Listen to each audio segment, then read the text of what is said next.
Hello YouTube, Robert here. Welcome to another episode of Fishing Talk Show. This is my last one. This is March. This will be my last one until next winter. Wow. That was fast. Well, the topic I want to talk about on this one is community pond fishing and canal fishing. So that's what I was wanting to do with this this final one. And let's get started. Okay, first off, I want to talk about canal fishing. And I covered some of this on my bullhead catfish talk show. Starting with the canals. Okay, so we all have them. Most states have them. They're what they are is they're irrigation canals, and what their main purpose is to feed people who live along the canal another way for them to get water source to water their lawn, their garden, and so forth. But it also comes from bodies of water which have fish, and in my case, it comes from the Jordan River, which the Jordan River comes from Utah Lake. And so the canal is fed by the Jordan River, so that's how there's catfish in them. Really good catfishing. The canal that I like to fish at is seasonal. The gates open in April, and they go from April to October. Like the second week of October, they'll shut them down. So, really good fishing there. Really good. As you're watching and listening to me, you're seeing a lot of fishing trips that I did this year out at the canal. The fish aren't that big, but hell, they're a lot of fun to catch. Okay, the next thing I wanted to talk about is community ponds. I'm not sure if your state has them, but here in Utah, there's fishing seriously 10 minutes away from my house. Which they stock them all year long. And you probably heard me talk about that in other videos, and you've actually seen me fishing at them. But yeah, they all get stocked with channel catfish in late summer. Early spring, they get stocked with trout. And then late in the fall, they'll stock them again with trout. And when they're frozen over, they do not allow ice fishing, so you can't go out on the ice or anything like that. But very, very fun. I mean, if you want to fish for trout, bring stuff to catch trout. You'll catch them. If you want to catch catfish, bring stuff for catfish. Now, I noticed that the season of the 2013 was the most popular for largemouth bass on the community ponds.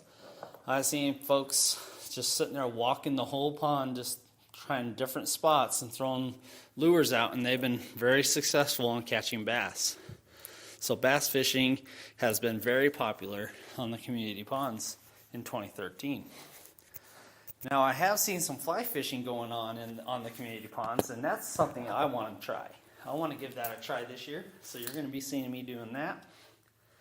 Doesn't mean I'm going to catch anything off of it doing it, but it'll be fun.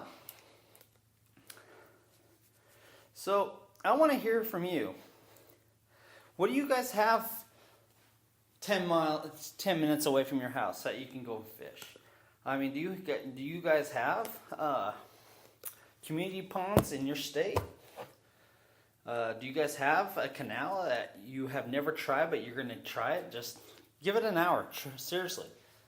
If you see a canal and you get on Google Maps, follow it and see where it starts, and if it's a good body of water where the fish are, where you've caught fish before, I guarantee you're going to catch fish. So, yeah, give it a try. But yeah, definitely give me some feedback and let me know what you guys have in your state.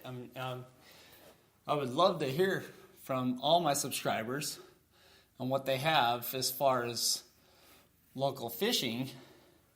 In case one day I'm visiting back east or further west from Utah, I would like to know what I can run into in other states to fish. So keep me informed on that. And let's see. We talked about the canal. We talked about community ponds. Now, back on the canals, there is a lot of postage. Be careful when if you live in Utah and you're going to give some canals a try. Be very careful. There is some signs saying no trespassing, but you see people jogging on them, riding their bikes on them, and all that stuff. Chances are those are the people who are actually, because everyone that lives around the canal, it gets water from the canal, has their own gate to get out onto the trail of the canal. So they pretty much can use that to their liking. So just be careful. Respect private property. Respect. Like if there was a couple times when we were fishing lake, and I was doing really good at the spot, and this person that lived across from where I was fishing, their dog was just sitting there barking constantly. And so I got up from a good fishing spot and moved down so where that dog couldn't see me, because I wanted to be respectful to where I was and not make a nuisance.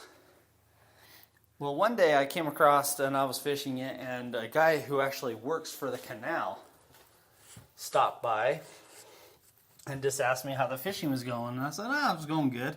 This was around, I want to say it was the weekend before Mother's Day. And he told me, he's like, yeah, you can fish here as long as you want. So that's pretty much, I got permission. But he told me to come on after Mother's Day, because they opened the gates more. So that was very helpful. And then, yeah, I go back on the weekend that he told me about, and the fishing was a lot better. So just remember to be respectful. And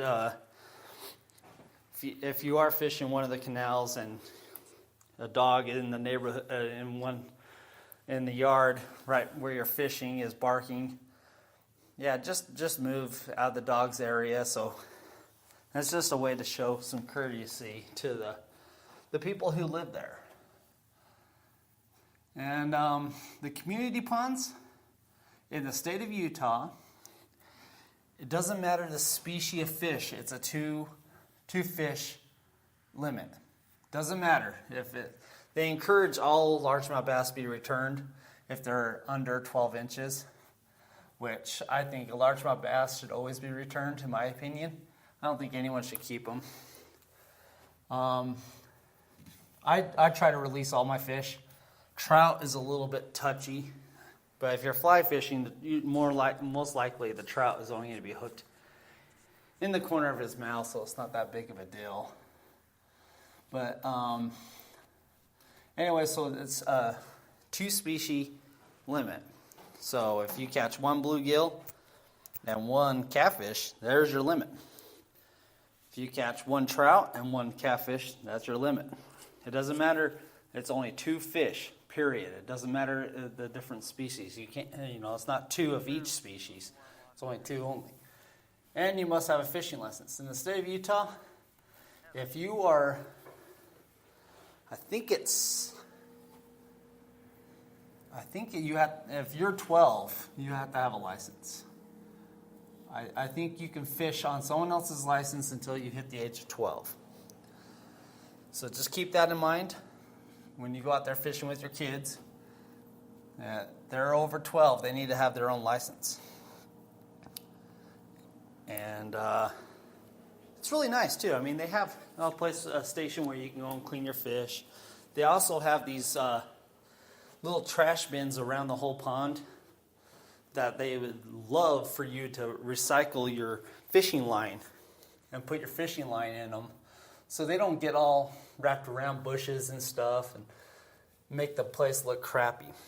So anyways, let's have a good 2014 fishing season, everyone, and thanks for watching this video. Subscribe if you want, like if you like, and have a good one, YouTube. All right, peace.